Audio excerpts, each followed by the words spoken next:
Hi, my name is Hilda Zilkin. I go by Hannah. I'm the author of Blue Mountain Mist. I am here today doing another entry, and this one is called Jerusalem Will Be Saved. Wake up, Jerusalem becomes strong, be beautiful again, the holy city of Jerusalem. The people who do not worship God and who are not pure will not enter you again. Jerusalem, you once were a prisoner. Followed with this section here, the Lord's suffering servant.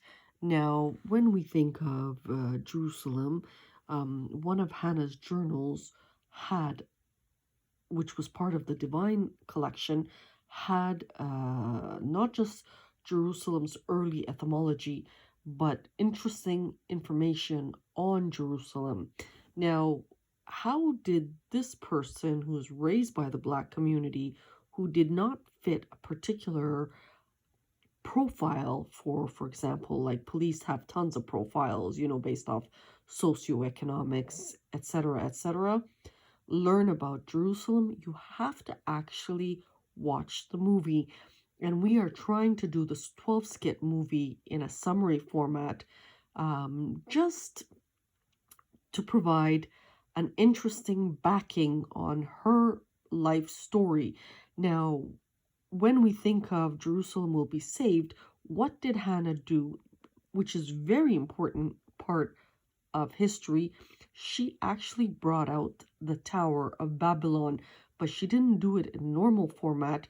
She was given enhancers and she was injured, and there's a lot going on for her to produce that tower. That tower was done specifically from the ground up during Cluster 3 to prevent and diffuse war, making her the Lord's suffering servant. Now, she is very, very modern. Based off the authentic version, she is still living, and she doesn't want to be portrayed as something flying out of a cave, because that is not the true story. But in the end, her limbs were removed and reattached, both hands, both feet, and there is an internal gash that changed her voice. There is a stomach wound, really, really horrific. And she has worked for social betterment for years on the side, because she always maintained an office job. So the whole story is based off a real story, and it's really, really interesting. We're going to take that divine portion out and try to humanize it so that Hannah can actually finish what she asked for permission for in 2008. But just to give you an overview of how valuable this one female is, we're going to put all these things aside and look at this word. But before we do, which is mother, but before we do, we want to go into a reference encyclopedia and look at the word Hannah.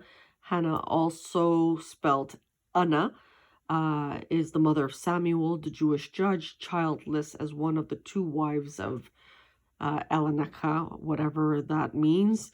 She prayed for her son. She prayed for a son, promising to dedicate him to God.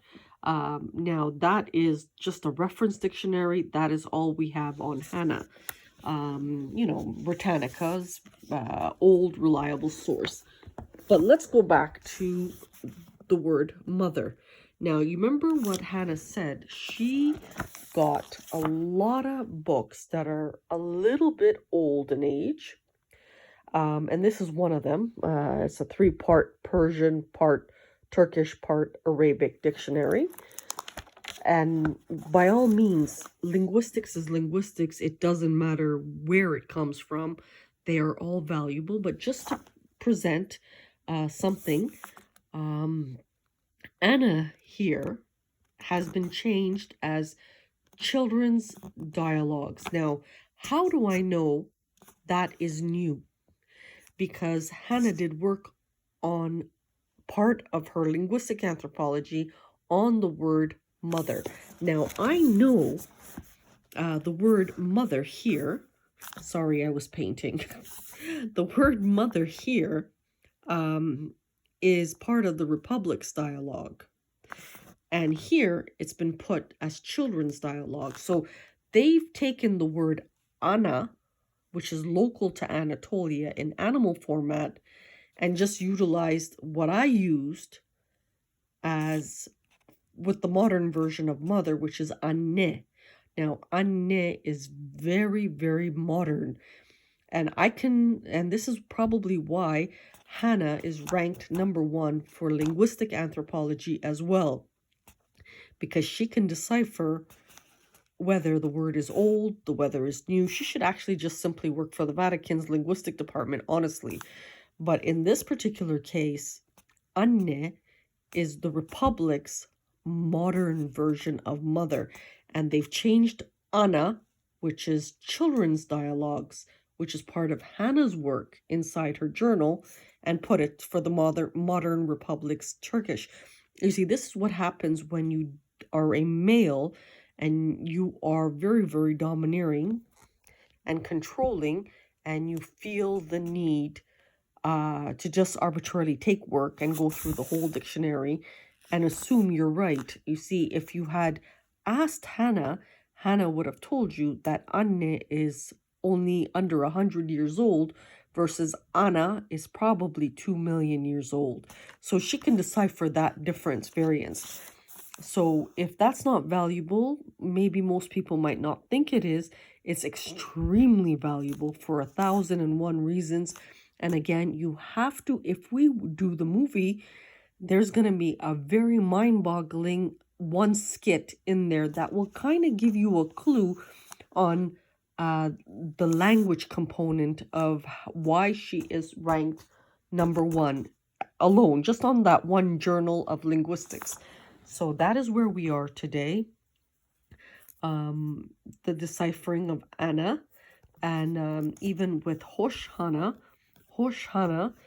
belongs to the oldest component of Israelis' history in that region. And when we think of Jerusalem will be saved, Hannah believes that it is saved because she is sort of pulling that component from overseas, and she wants it centralized in the injured plains of Anatolia today.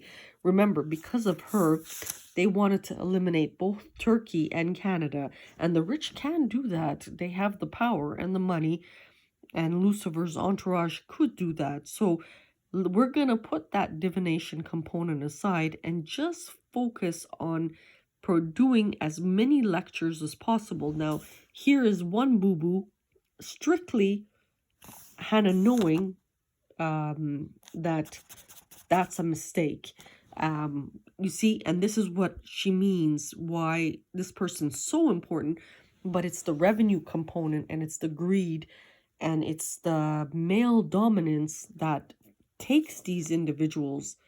They arbitrarily take it, steal it. They don't know what they're doing. They try their best, and that's calls it a day.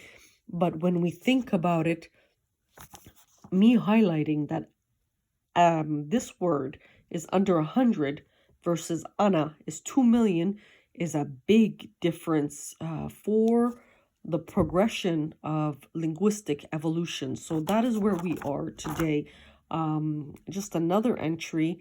And by all means, all these videos are going to be closed in a future year the minute Hannah dies. So try to do your best to follow along. It doesn't matter if whatever language it is very important that we quietly continue without shaking the globe too much on the importance of accurate documentation. So that is where we are today. Thank you and have a good day.